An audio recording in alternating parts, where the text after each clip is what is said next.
Não importa a sua área de ação, se você é um engenheiro, se você é um advogado, se você é um médico, se você é um comerciante, se você é um industriário, se você é um empresário, se você é um professor, se você é um motorista de Uber, se você é uma enfermeira, se você é um trabalhador liberal, não importa, o que você faz é o seu culto, então a adoração daqui tem que estar conectada com o que você pratica durante a semana.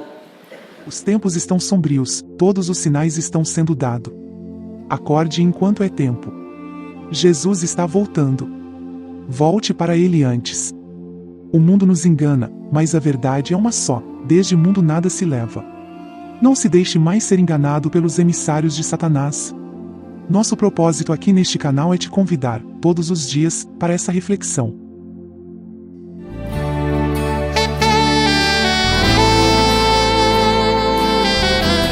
Reflexão do dia. Eclesiastes 4, 12 a 16. E, se alguém prevalecer contra um, os dois lhe resistirão, e o cordão de 3 dobras não se quebra tão depressa. Melhor é a criança pobre e sábia do que o rei velho e insensato, que não se deixa mais admoestar. Porque um sai do cárcere para reinar, enquanto o outro, que nasceu em seu reino, torna-se pobre. Vi a todos os viventes andarem debaixo do sol com a criança, a sucessora, que ficará no seu lugar. Não tem fim todo o povo que foi antes dele, tampouco os que lhe sucederem se alegrarão dele. Na verdade que também isto é vaidade e aflição de espírito.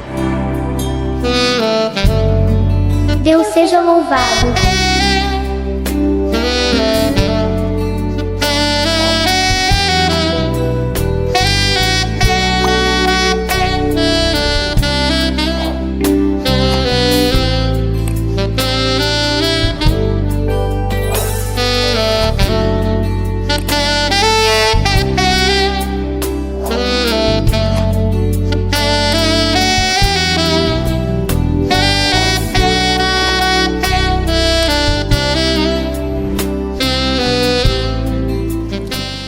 Salmo 24.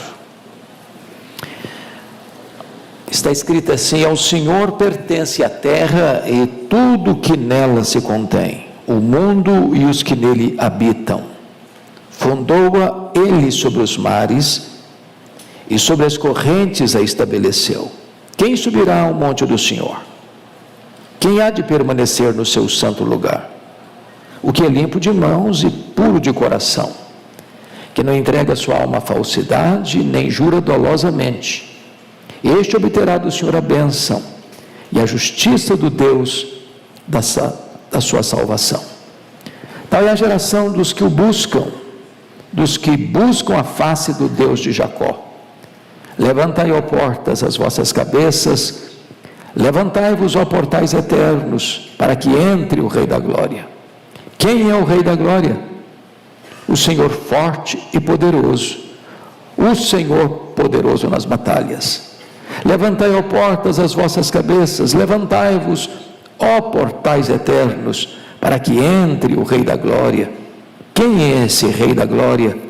O Senhor dos Exércitos, Ele é o Rei da Glória. Amém.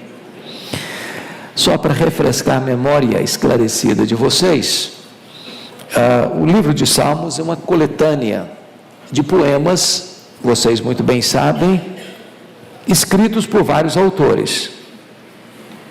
Nós temos Davi, temos Asaf, temos os filhos de Coré, temos Moisés, temos Salomão e outros autores.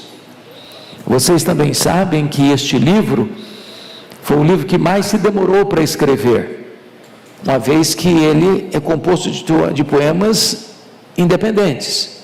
Então, demorou-se cerca de 1000 anos para compor esses 150 poemas. Você tem poemas, por exemplo, como o Salmo 90, escrito por Moisés, 1500 anos antes de Cristo, e você tem o Salmo 126, que é um salmo pós-cativeiro babilônico, por volta do 5º século antes de Cristo. Esse livro foi reunido como um livro bem depois, certamente depois do cativeiro babilônico. E quem reuniu esses poemas deu a eles uma espécie de forma e colocou esses poemas em 5 livros distintos. O primeiro livro, que vai do Salmo 1 ao 41, o segundo livro, que vai do Salmo 42 ao 72, o terceiro livro, que vai do Salmo 73 ao 89, o quarto livro, que vai do 90 ao 106, e o quinto livro, que vai do Salmo 107 ao Salmo 150. Este poema está dentro do primeiro livro. Este primeiro livro, do 1 ao 41, todo foi escrito por Davi, todo ele escrito por Davi.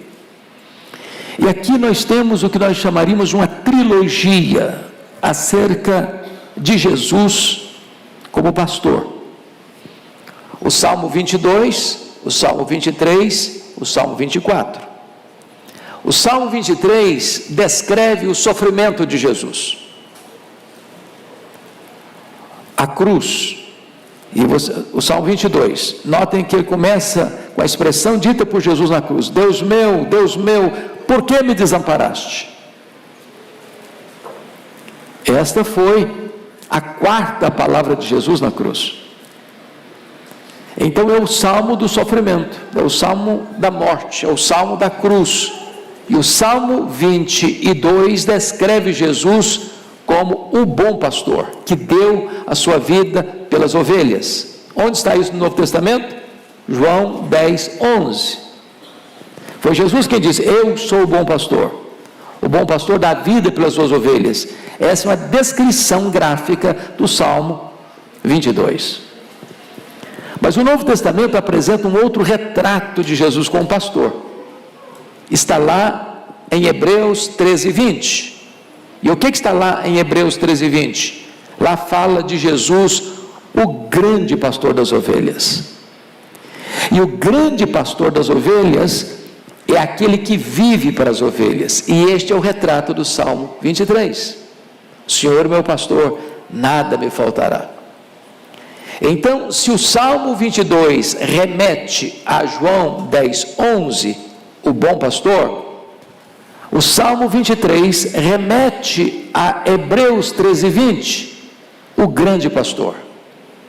Se o bom pastor morreu pelas ovelhas, o grande pastor vive para as ovelhas. Mas o Salmo 24 remete-nos a 1 de Pedro 5,4. E o que está lá escrito em 1 de Pedro 5,4? Jesus é o supremo pastor que voltará para galardoar as suas ovelhas. Então, o Salmo 24 retrata o supremo pastor que voltará para as ovelhas. Então, resumindo, Salmo 22 fala de Jesus como bom pastor, o Salmo 23 fala de Jesus como grande pastor, o Salmo 24 fala de Jesus como o supremo pastor. O bom pastor deu a vida pelas ovelhas, o grande pastor vive para as ovelhas, o supremo pastor voltará para as ovelhas. O bom pastor está em João 10, 11, o grande pastor está em Hebreus 13, 20, e o supremo pastor está em 1 de Pedro 5, 4. Esse é o ponto que eu quero aqui destacar como introdução deste Salmo 24. O Salmo 24, então, depois que Jesus veio, depois que ele viveu, depois que ele morreu, depois que ele ressuscitou, a Bíblia diz que ele ascendeu aos céus, a ascensão de Cristo. Esse salmo está retratando de maneira belíssima e eloquente esse retorno triunfal de Jesus. Porque pense comigo, diz lá em Filipenses que ele, sendo Deus, não julgou como usurpação o ser igual a Deus, antes a si mesmo se esvaziou. Ele não foi esvaziado, ele se esvaziou. Imagine vocês os anjos que o adoraram antes da sua encarnação, desde que foram criados. E agora, esses próprios anjos estão contemplando a segunda pessoa da Trindade, descendo até nós, esvaziando a si mesmo, assumindo um corpo físico, assumindo o papel de servo, humilhando-se até a morte, morte de cruz. E agora esse Jesus morre, ressuscita, e agora ele está voltando para o céu. Imagine você a recepção que lhe foi dada. Imagine você a festa e a celebração dessa recepção. Esta é a celebração que está lá em Hebreus capítulo 1, que o Pai jamais disse a qualquer anjo, por mais nobre da sua classe, querubim, serafim, arcanjo, assenta-se à minha direita. Mas quando o Filho chega na sua majestade e glória, cumprindo o seu papel aqui de morrer, de ressuscitar, de destruir as obras do diabo, de adquirir para nós a eterna redenção, ele é recebido, ele é aplaudido, ele é exaltado, ovacionado, apoteótica e arrebatadoramente, e o Pai disse: assenta-te aqui à minha direita. Essa é a descrição do Salmo 24. Se no Salmo 22 nós temos notas tristes, se no Salmo 23 nós temos notas de paz, no Salmo 24 nós temos notas de exultação. Então, gostaria que você olhasse comigo 3 pontos nesse Salmo. Os atributos daquele que é adorado, versos 1 e 2. Segundo, os atributos daqueles que adoram, versos 3 a 6. E terceiro, a marcha vitoriosa do Rei da Glória, digno de toda adoração, versos 7 a 10. Então vamos a esses 3 pontos do Salmo 24. Em primeiro lugar, os atributos daquele que é adorado. Você pode repetir comigo em voz alta os versos 1 e 2, vamos juntos? Ao Senhor pertence a terra e tudo que nela se contém, o mundo e os que nele habitam. Fundou-a ele sobre os mares e sobre as correntes a estabeleceu. Então vamos, em primeiro lugar, dizer que o Senhor é o dono absoluto de todas as coisas. Ao Senhor pertence a terra e tudo que nela se contém. O que significa isso? Ao Senhor pertence a terra e tudo que nela se contém. Significa que o Senhor, o Deus Jeová, o Deus poderoso, o Deus da aliança, Ele é o proprietário, titular de tudo que existe. Eu e você não somos donos no sentido pleno da palavra. Eu e você somos um locatário em precaríssimo direito de posse. Eu e você, embora tenhamos coisas aqui, uma casa, um apartamento, um carro, um lote, um sítio, uma fazenda, mas somos despejados. A nossa posse não é permanente. Nós, na verdade, estamos apenas como mordomos tomando conta do alheio, porque toda a terra pertence a Deus. Ele é o dono titular de todas as coisas. Aliás, lá em Eclesiastes, eu convido você para seguir um pouco à frente aí na sua Bíblia e abrir em Eclesiastes, capítulo 5, versos 13 a 15, Salomão pontua isso muito bem. Eclesiastes 5, 13 a 15 diz assim: grave mal vi debaixo do sol, as riquezas que seus donos guardam para o próprio dano. E se tais riquezas se perdem por qualquer má aventura, ao filho que gerou nada lhe fica na mão. Com Como saiu do ventre de sua mãe, assim nu voltará, indo-se como veio, e do seu trabalho nada poderá levar consigo. Ou seja, do pó que você veio, você não trouxe nada. Para o pó que você vai, você não vai levar nada.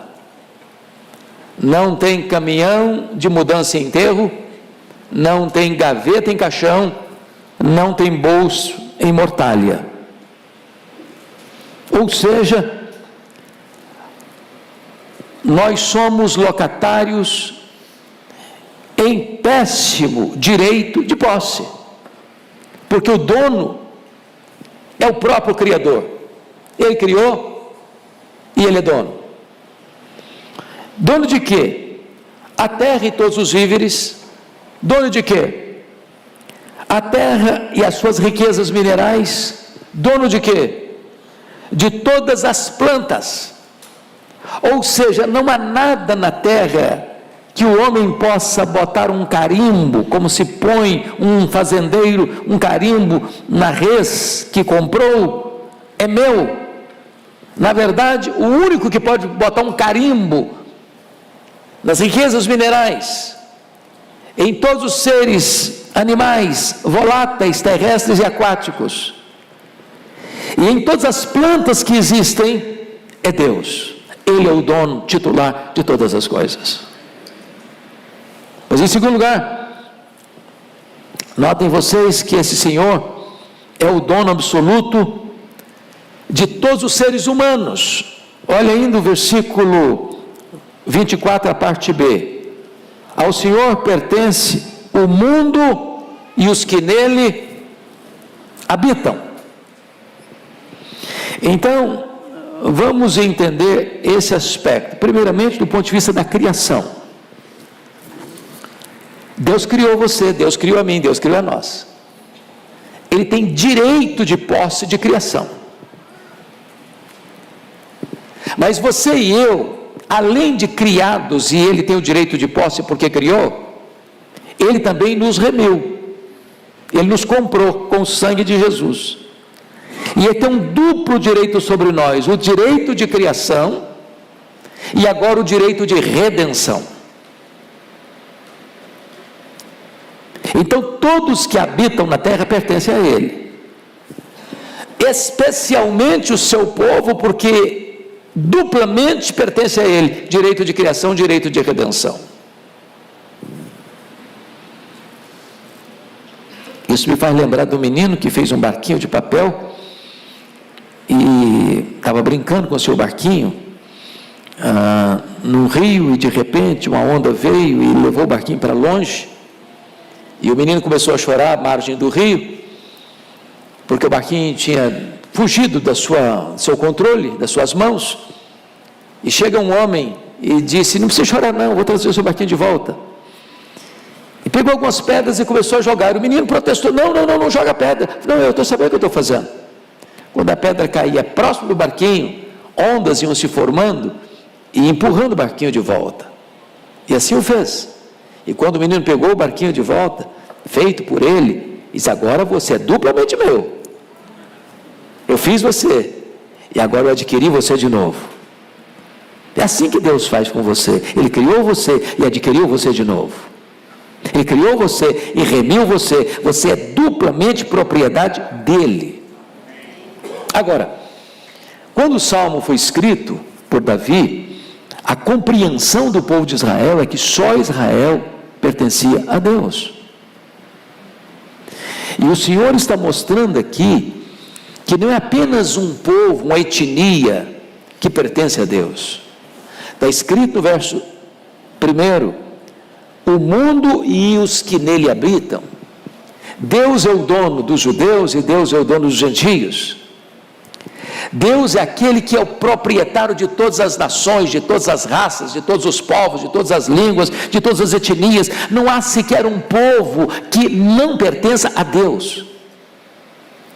E do ponto de vista da redenção, está escrito lá em Apocalipse 5:9, que o Senhor Jesus comprou com o seu sangue os que procedem de toda língua, povo, raça, tribo e nação. Então o Senhor é o proprietário titular. Ele tem direito de criação, ele tem direito de redenção. Mas vamos ao versículo 2.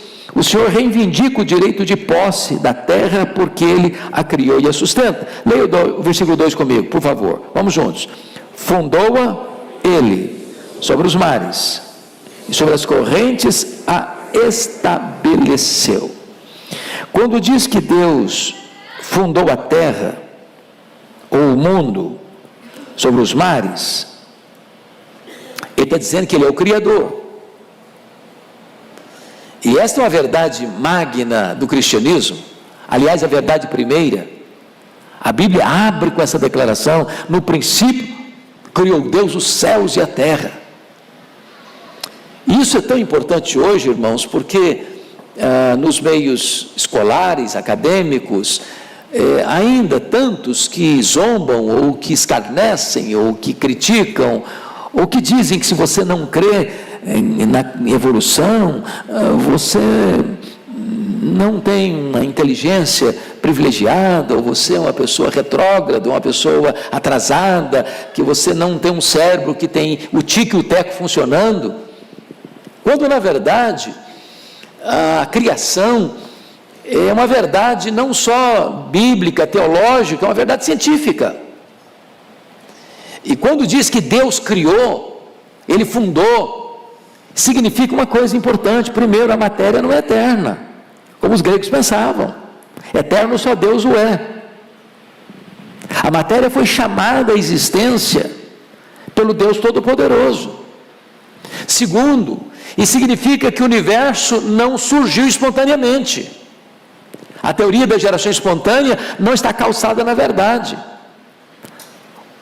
O mundo não pariu a si mesmo, não deu à luz a si mesmo. Terceiro, esse versículo quer dizer que o mundo não é resultado de uma mega explosão cósmica. A teoria do Big Bang não está amparada na verdade. O caos não produz o cosmos, a desordem não produz a ordem. Se um rato corresse atabalhoadamente pelas teclas deste piano, certamente não sairia daí serenata ao luar. Se você jogasse 1 bilhão de letras para o espaço, elas não cairiam como uma grande enciclopédia. Uma explosão casual não poderia produzir esse universo tão vasto, tão complexo, com leis tão precisas, com movimentos tão harmônicos. Não existe acaso, existe um plano. Poderíamos provar isso pelo fato de você e eu estarmos aqui no planeta Terra. Por que estamos aqui? Nesse vastíssimo universo. Acertamos 1000 vezes na loteria? E quando você vai examinar os detalhes do nosso planeta, nós estamos planejadamente, rigorosamente onde deveríamos estar. Por exemplo, se nós ficássemos mais perto do Sol, morreríamos queimados. Se ficássemos mais longe do Sol, morreríamos congelados. Não foi o acaso, não foi uma explosão que nos deixou aqui por as mãos do nosso Criador. Há um plano perfeito. O nosso universo não é resultado de uma evolução de milhões e milhões de anos. Se você perceber o livro Origem das Espécies, de Charles Darwin, publicado em 1859 em Londres, esse livro tem mais de 800 verbos no futuro do subjuntivo. Suponhamos, suponhamos, suponhamos, suponhamos, suponhamos, suponhamos, mas não tem a evidência das provas. Criacionismo é artigo de fé. Criacionismo é artigo de religião. Criacionismo é artigo de ciência. O que você e eu cremos pela fé não é que esse universo foi criado. Não. O que nós cremos pela fé é que esse universo que foi criado, e a ciência deixa isso claro, foi criado por Deus. Aí é fé. Pela fé entendemos que o universo foi criado, diz Hebreus capítulo 11. Então, o texto está nos a informar que o Senhor, está escrito aí, fundou-a sobre os mares e sobre as correntes a estabeleceu. Quando diz a estabeleceu, aqui já não é a criação, aqui já é a providência.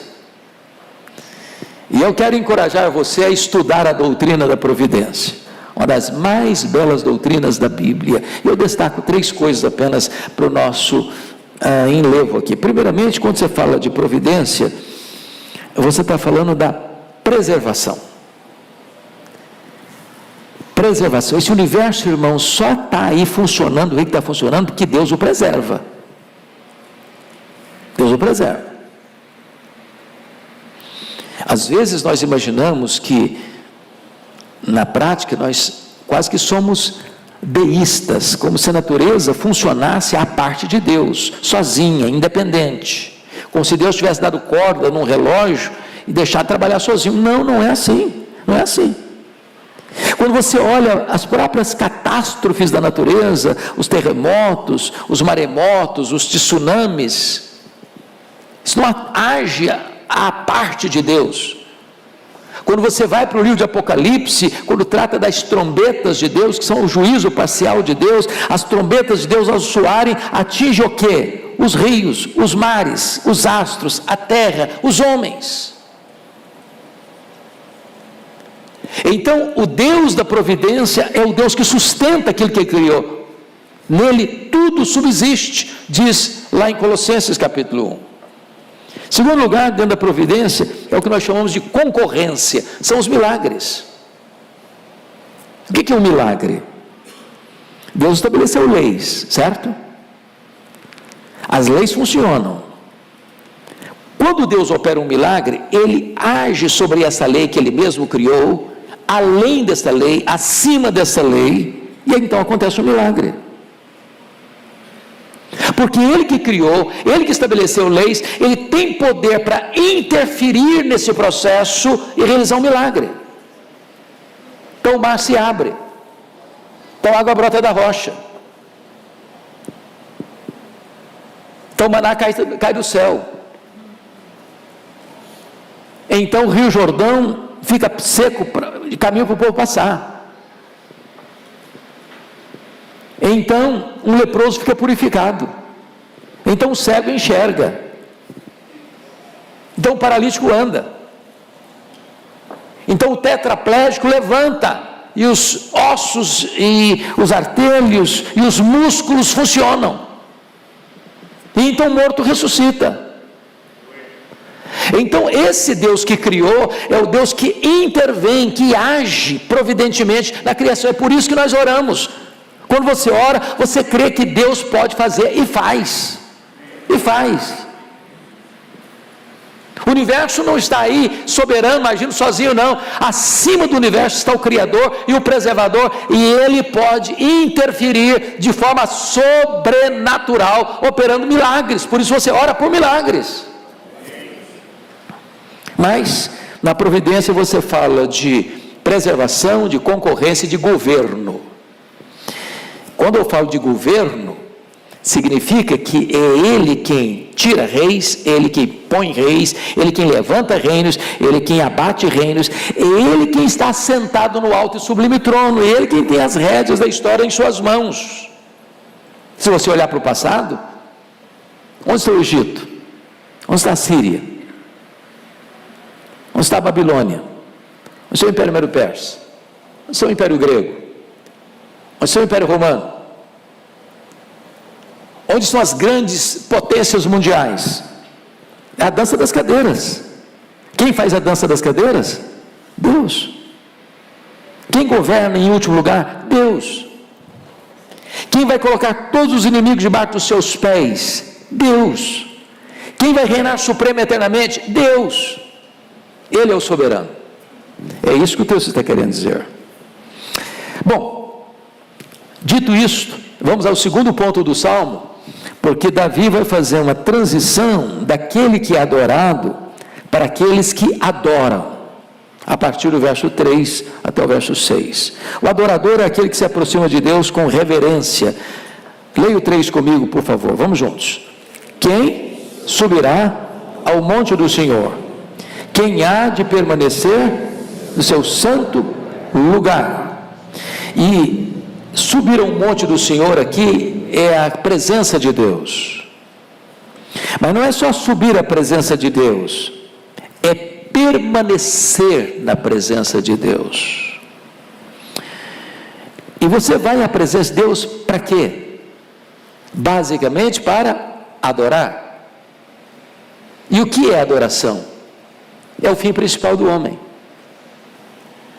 Os teólogos de Westminster, lá nos idos de 1643, 1649, na abadia de Westminster, em Londres, fizeram a primeira pergunta, que está no Catecismo Menor: qual é o fim principal do homem? Qual a resposta deles?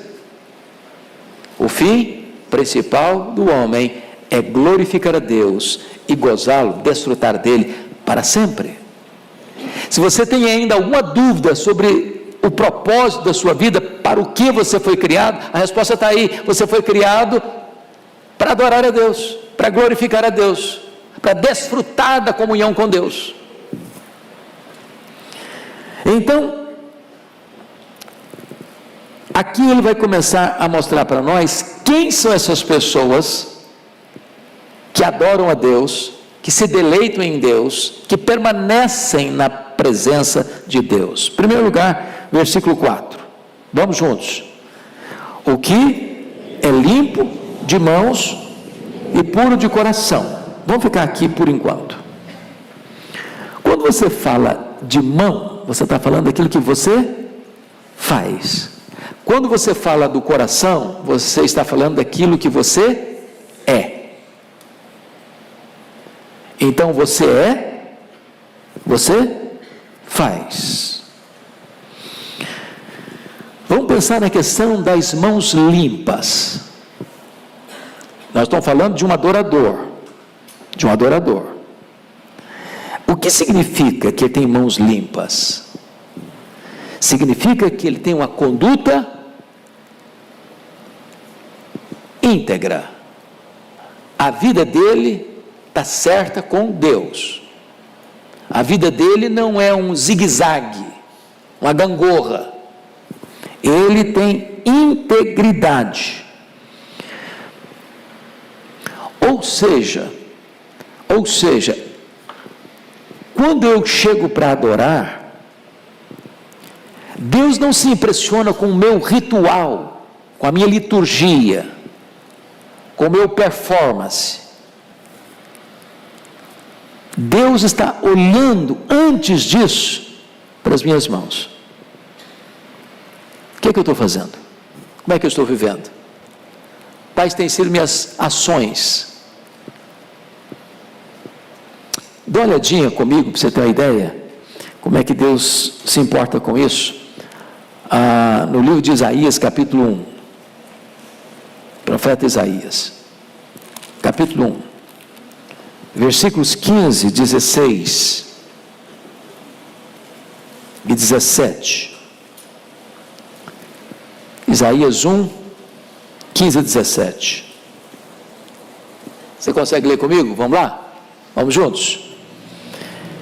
Pelo que, quando estendeis as mãos, escondo de vós os olhos. Sim, quando multiplicais as vossas orações, não as ouço, porque as vossas mãos estão cheias de sangue. Lavai-vos, purificai-vos, tirai a maldade de vossos atos de diante dos meus olhos, cessai de fazer o mal, aprendei a fazer o bem, atendei a justiça, repreendei o opressor, defendei o direito do órfão, pleitei a causa das viúvas. Ou seja, não há uma desconexão entre a adoração e a vida do adorador. Por exemplo, a Bíblia diz que Caim e Abel trouxeram ofertas ao Senhor. E diz a Bíblia que Deus rejeitou Caim e rejeitou a sua oferta. Não diz o texto que Deus rejeitou a oferta e depois rejeitou Caim. Diz o texto que Deus rejeitou Caim e depois rejeitou a oferta. Porque antes de Deus aceitar a oferta, Ele tem que aceitar a vida. Em outras palavras, o momento que nós passamos aqui nesse santuário, adorando a Deus, não pode estar desconectado do período da semana que vivemos antes de vir para cá. Porque se o que nós vivemos ao longo da semana não tiver nenhuma conexão com a adoração que nós prestamos aqui, Deus está dizendo, não vou aceitar esse culto que você está prestando. É um conjunto, é o culto racional. É por isso que os reformadores entenderam, e Lutero colocou isso muito bem, que você trafega do campo ao altar, do trabalho da sua empresa ao templo com a mesma devoção. Não importa a sua área de ação, se você é um engenheiro, se você é um advogado, se você é um médico, se você é um comerciante, se você é um industriário, se você é um empresário, se você é um professor, se você é um motorista de Uber, se você é uma enfermeira, se você é um trabalhador liberal, não importa, o que você faz é o seu culto, então a adoração daqui tem que estar conectada com o que você pratica durante a semana. Mas notem, voltando lá para o Salmo 24, está escrito então, que ele é limpo de mãos e puro de coração. Puro de coração. O que significa puro de coração? Puro de coração, meus irmãos, é uma coisa que é complicada, porque você e eu não podemos aferir. Concorda comigo? Nós não aferimos coração. Aliás, nenhum tribunal da terra tem competência para aferir o coração. Por quê? Porque isso é foro íntimo. Só Deus conhece se o coração é puro ou não. Então, trocando em miúdos, usando uma palavra mais fácil para nós entendermos do que Davi está falando, ele está falando de motivação. Às vezes as mãos estão fazendo o que é certo, mas a motivação do coração não está certa. Deixa eu ilustrar. Quando Ananias e Safira, lá da igreja de Jerusalém, tomaram a decisão de vender uma propriedade e trazer um valor aos pés dos apóstolos, pense comigo, o valor entregue, e a Bíblia não diz quanto, poderia ajudar alguém? Claro que poderia. Se fosse hoje, dá para cavar alguns poços lá no sertão, dá para comprar algumas cestas básicas, dá para ajudar a comprar uma casa, dá para fazer isso, dá para fazer aquilo. O dinheiro vai ajudar? Vai. O fato de entregar um valor para assistir os pobres era um fato positivo? Sim, a mão está fazendo uma coisa certa. Mas Deus, que conhecia o coração, revela isso a Pedro. Porque a intenção do casal não era de fato ajudar os pobres. A intenção do casal era, na verdade, concorrer com Barnabé para ganhar o mesmo prestígio que Barnabé estava ganhando na igreja primitiva, porque havia vendido a propriedade, entregado o valor aos pés dos apóstolos, e Ananias e Safira venderam a propriedade, mas retiveram parte e entregaram parte como se estivessem entregando tudo. E Deus disse, eu não aceito. Sabe por quê? Porque não basta ter mãos, precisa ter coração puro. A motivação tem que estar certa.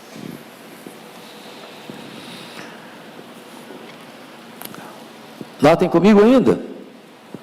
E está escrito assim, versículo 4.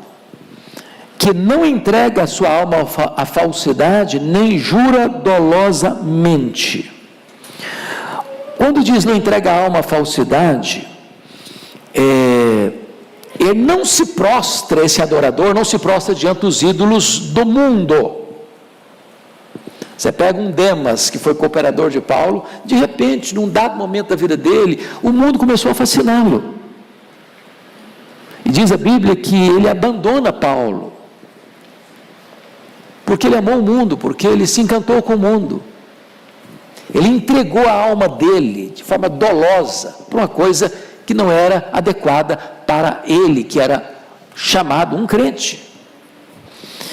E ele está dizendo mais, ele não jura dolosamente. Irmãos amados, vamos parar um pouquinho aqui. O que é jurar dolosamente? É alguém que nega a verdade num tribunal, alguém que torce a justiça para oferir vantagens. É alguém que num tribunal, seja ele uma testemunha, seja ele o juiz julgador, condena o inocente e inocenta um culpado. A consciência dele tem preço.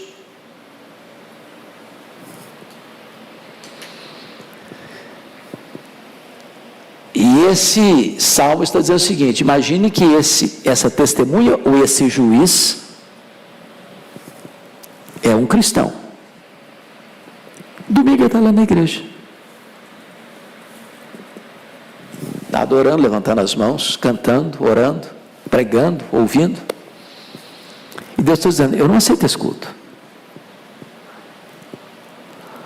porque você, ao mesmo tempo que me adora, está jurando dolosamente.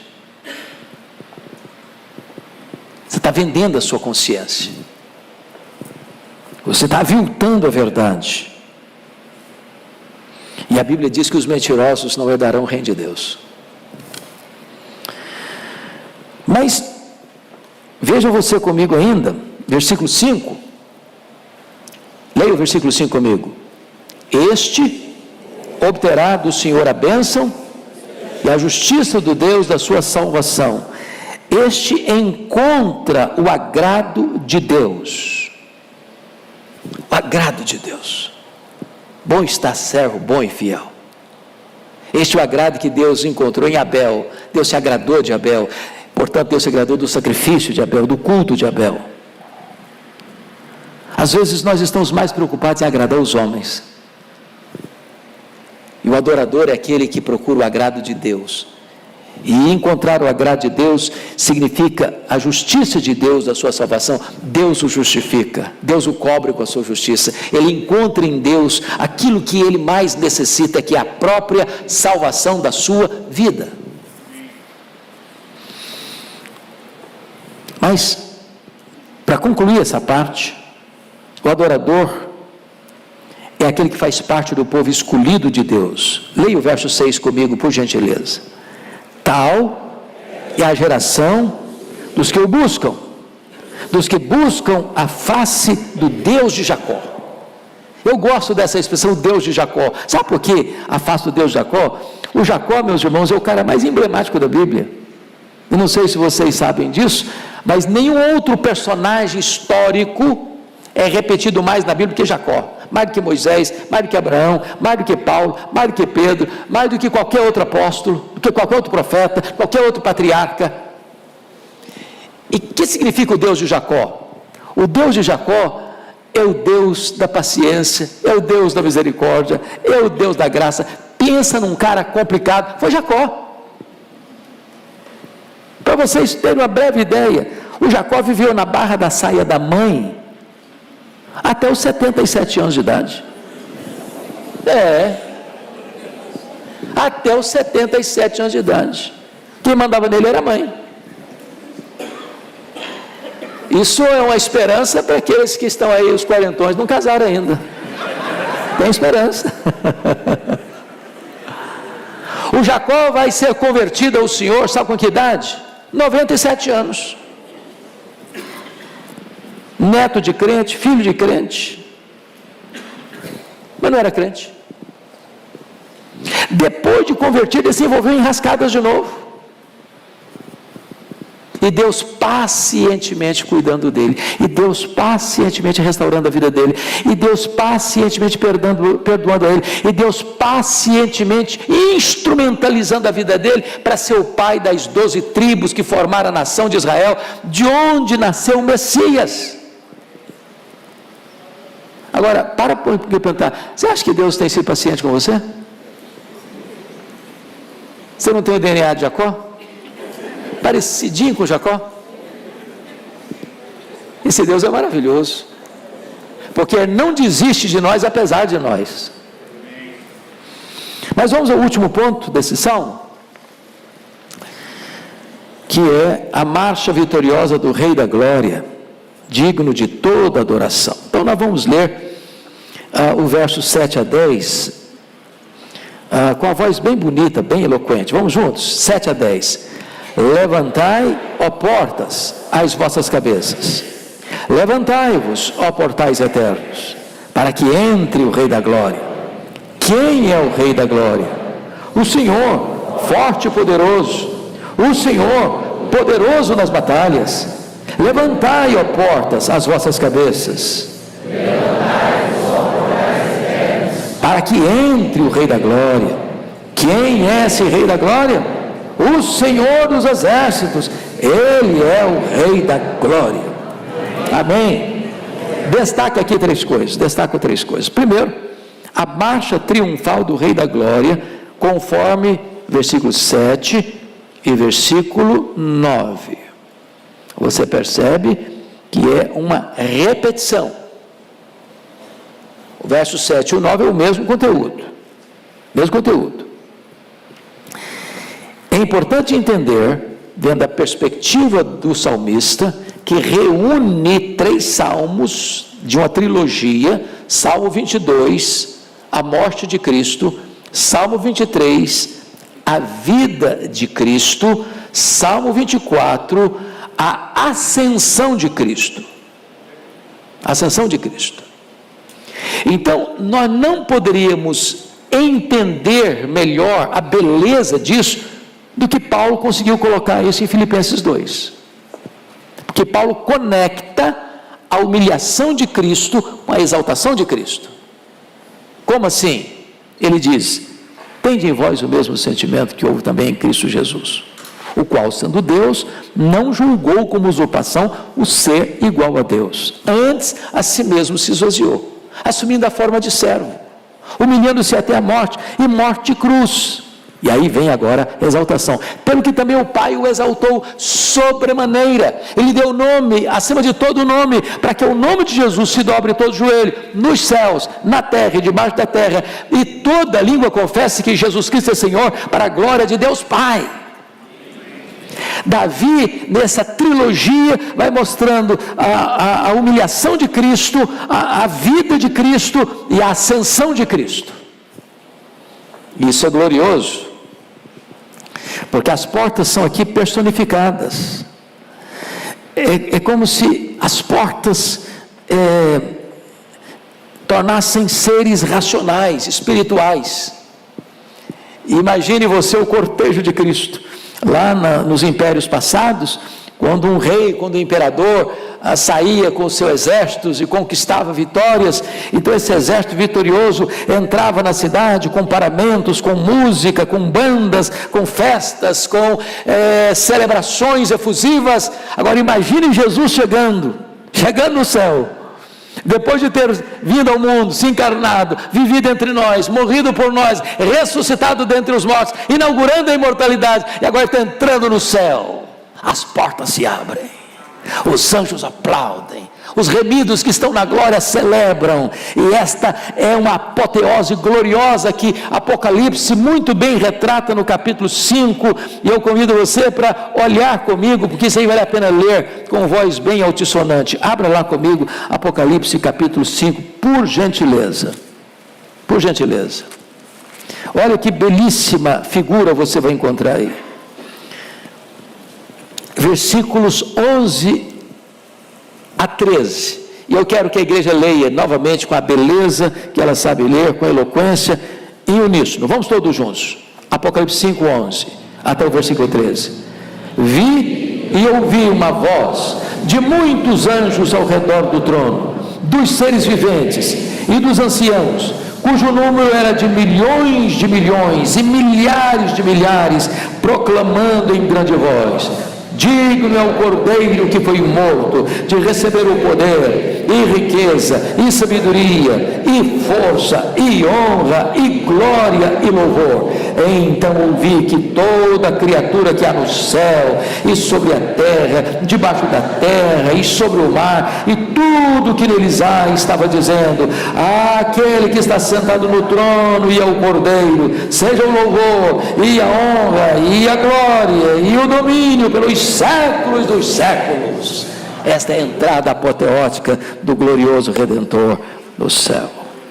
Segundo ponto, é o título majestático do Rei da Glória, no versículo 8. Leia comigo, 24, 8. Quem é o Rei da Glória? O Senhor forte e poderoso. O Senhor poderoso nas batalhas. Quem é esse Senhor? Quem é Ele? Quem é esse Rei da Glória? Ele é o Senhor, Ele é forte, Ele é poderoso. Ele é poderoso o quê? Nas batalhas. Ele não coleciona derrotas. Ele não sofre derrotas. Ele é o vencedor invicto em todas as batalhas. E é muito interessante, irmãos, porque quando você olha para o mundo hoje, a W. Pink faz a seguinte pergunta num de seus livros: quem está mandando no mundo hoje, Deus ou o diabo? O mundo está complicado, tá não? Estados Unidos está à beira de uma guerra civil.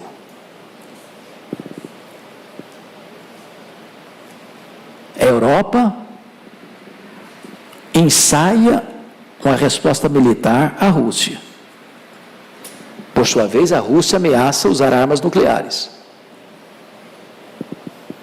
O Oriente Médio está pegando fogo. A América Latina está em crise. A injustiça, a violência, a maldade, as ideologias perniciosas. Você vira o rosto e diz: meu Deus, quem está mandando, o diabo ou Deus? Tem hora que as pessoas acham que o diabo é que está mandando. Sabe o que Deus está fazendo? Dando corda, dando corda, dando corda, dando corda, dando corda. É isso que você quer? Então vai fundo. É isso que você quer? Vou tirar o pé do freio e deixar você pisar no acelerador. Porque não há momento mais crítico para o ser humano do que quando Deus o entrega os seus próprios desejos. É isso que você quer? Vai fundo. Beba do seu próprio veneno. Mas diz a Bíblia que o Senhor Jesus Cristo é vencedor em todas as batalhas. E Ele vai consumar esta vitória estupenda quando Ele voltar em majestade e glória. E diz a Bíblia que Ele vai jogar no lago do fogo o anticristo, o falso profeta, o diabo, a morte, o inferno e todos aqueles cujos nomes não estão escritos no livro da vida. E Ele vai reinar supremo com a sua igreja para sempre e sempre e sempre. Ele é o vencedor invicto em todas as batalhas. Mas fechando, terminando, vamos ver o séquito vitorioso do Rei da Glória, todos nós aqui, lendo o verso 10, vamos juntos? Quem é esse Rei da Glória? O Senhor dos Exércitos. Ele é o Rei da Glória. Ele é o Senhor dos exércitos, Ele é o Senhor dos querubins, dos serafins, dos arcanjos, de Miguel, de Gabriel, dos anjos. Ele é o Senhor da igreja. Ele manda no céu, Ele manda na terra, Ele manda no inferno. Quem tem as chaves da morte do inferno é Ele. Ele é o Senhor dos exércitos.